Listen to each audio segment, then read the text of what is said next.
Nos vas a comentar un poco acerca del aporte de la obra de Roa Bastos.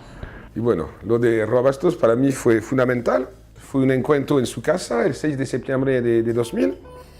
Recién al llegar a Paraguay, desde Argentina, desde Santiago del Estero, con un amigo cineasta, Jorge Juan, tuvimos la suerte de estar 3 horas con el genio en su casa y hablamos de todo, de la dictadura, del exilio, del bilingüismo, del guaraní.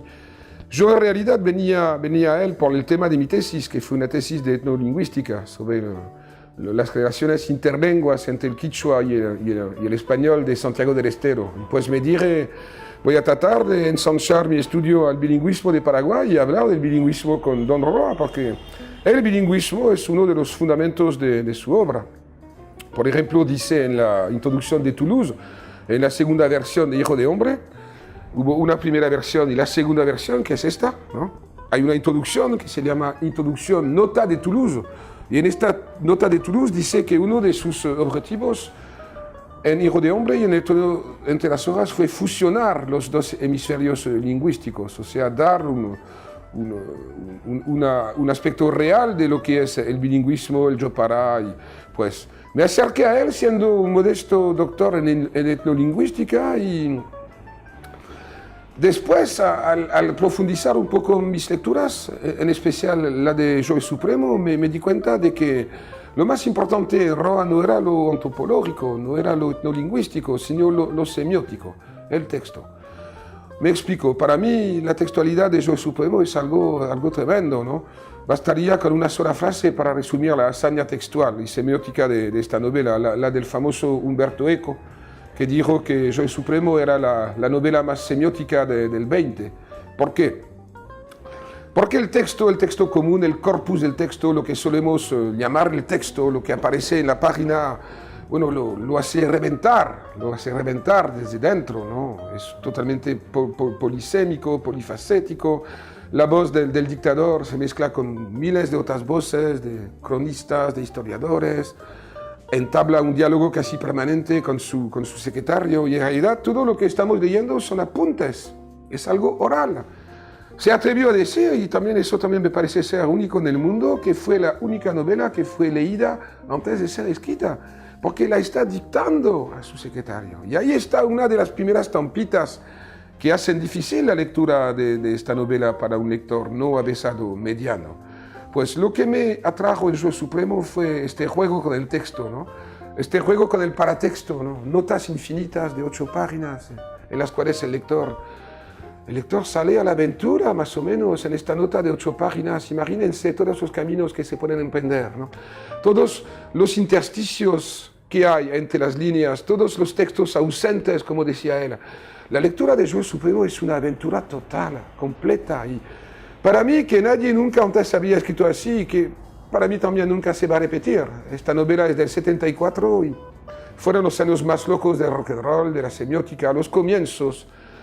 No los comienzos porque ya existía Roland Barthes, pero digamos los comienzos de la buena semiótica textual en particular.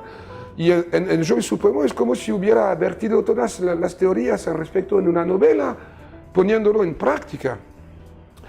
Hay una lección de escritura de 20 páginas. ¿Qué otro escritor en el mundo se atrevió a escribir una lección de escritura en la cual va hasta lo más profundo de la semiótica, de la grafología, de la morfología?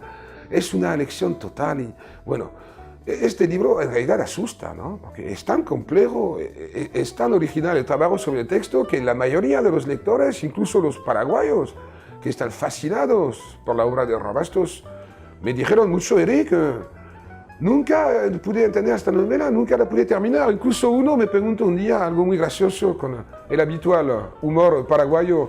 Señor, ¿no existe un diccionario de Joe Supremo? Era buenísima la pregunta, ¿no? En la Universidad Nacional de Asunción, eso fue con Miguel Ángel Fernández Argüello, ¿no? ¿No existe un diccionario de Joe Supremo? Bueno, no sé, podía hablar toda la noche de Joe Supremo, pero vaya complejidad, vaya locura, es una novela totalmente disparatada y lo mejor en todo esto es que podía ser totalmente abstracto, inalcanzable. Lo mejor es que hay un humor permanente, es como el Quijote y cuando uno entra en el humor Cuando uno se da cuenta de que ese monstruo llamado el Dr. Francia, en sus logorreas, en sus delirios permanentes, cabe todo el mundo.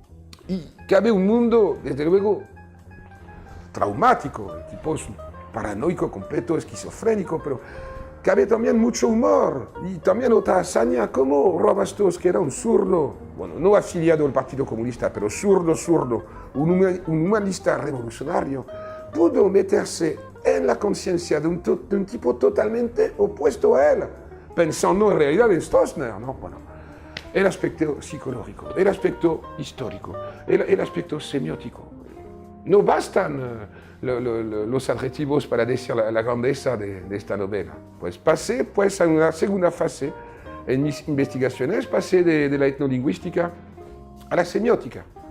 Y eso duró bastantes años, hasta 2000, unos 10 años, no, unos 7 años, hasta 2007, en el cual justamente, volviendo a leer Joe Supremo otra vez, porque nunca se acaba de entender esta novela, al final veo Amadou Bonpland, explorador francés, nacido en La Rochela el 28 de agosto de 1773, muerto en Corrientes.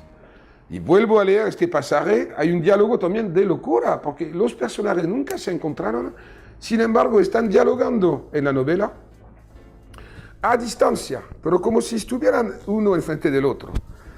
Bueno, se supone que Bonpland habría curado al Dr. Francia, ¿no? Que el Dr. Francia tenía disentería y habría ido a Santa María de Fe, donde estaba confinado. Pues es este encuentro.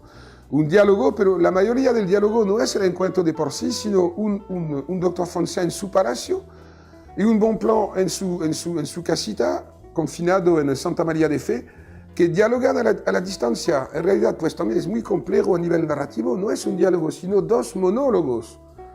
Y los tipos, desde luego, no se escuchan, puesto que están a la distancia. Un dictador no escucha al otro, y Bonpland también, con su espíritu libertario, no quiere escuchar al Supremo. Es un choque totalmente antagónico entre dos personajes totalmente opuestos. Pues me diré, no, ese Bonpland no solo nació en La Rochela, pues de la misma región que yo, sino que ese Bonpland se atrevió a pelear, a discutir con el Dr. Francia y no se dejó vencer, no se dejó torcer el brazo, se quedó preso 10 años, pero se volvió el tipo más rico de la comarca, tenía un dispensario, tenía su aseradero, pues estaba tan feliz que al final el Dr. Francia se enojó y se dijo, no, no puede ser que uno de mis presos sea tan feliz, a ese francés lo echo del territorio. Y demoró 1 año y medio más en Itapúa y no le quería devolver el pasaporte y lo hacía sufrir, lo tenía como el gato con el ratón, ¿no? Uniéndolo, haciéndolo sufrir hasta el final. Y Bonpland en este periodo entró en depresión y se emborrachó por primera vez en su vida y miraba las aguas negras del Paraná y se preguntaba, pero ¿cuándo voy a volver a cruzar este río? Porque unos 10 años antes, los hombres de Francia habían cruzado el río Paraná desde Itapúa y lo habían golpeado, lo habían metido preso, habían matado a uno de sus hombres, habían destruido su plantación de mate. Pues él quería volver a cruzar y alcanzar de nuevo la libertad. Bueno, a este personaje lo pueden descubrir en mi novela, mi única novela, que fue publicada en 2010, y nuestro personaje, nuestro Bonpland, pues lo saqué de Joe Supremo y lo resucité en mi novela. Una novela que podríamos calificar de histórica, pero más bien de historiográfica, porque tiene tantas notas como páginas, pues también la herencia es muy fuerte. Hay notas por todas partes, como en Joe Supremo, y también hay notas de a pie de página que ocupan todo el corpus del texto, sobre todo al comienzo. Pues traté de reflexionar sobre el texto y el paratexto en mi pequeño nivel, en mi pequeña escala. El texto es el corpus del texto y lo que aparece en la página. Esto es el texto. Y esto es el paratexto. Bueno, el paratexto puede ser una nota, puede ser un exergo, un epígrafe, una cita. Es lo que no viene incluido dentro del corpus del texto. Y él revoluciona este aspecto. Al comienzo se cruzan la voz de Bonpland, que está muerto y que está puteando a su asesino, entre comillas, ¿no? Y la voz de una especie de cronista, de compilador, que está comentando la muerte de Bonpland. Y se cruzan pues la voz en primera persona de Bonpland y unas notas en itálicas así de una especie de cronista, de compilador, que viene inserta en el corpus del texto, o sea que suple el texto, suplanta el texto. Y esta es la lección de Josué Supremo. Es que una nota puede suplir el corpus del texto, ¿no?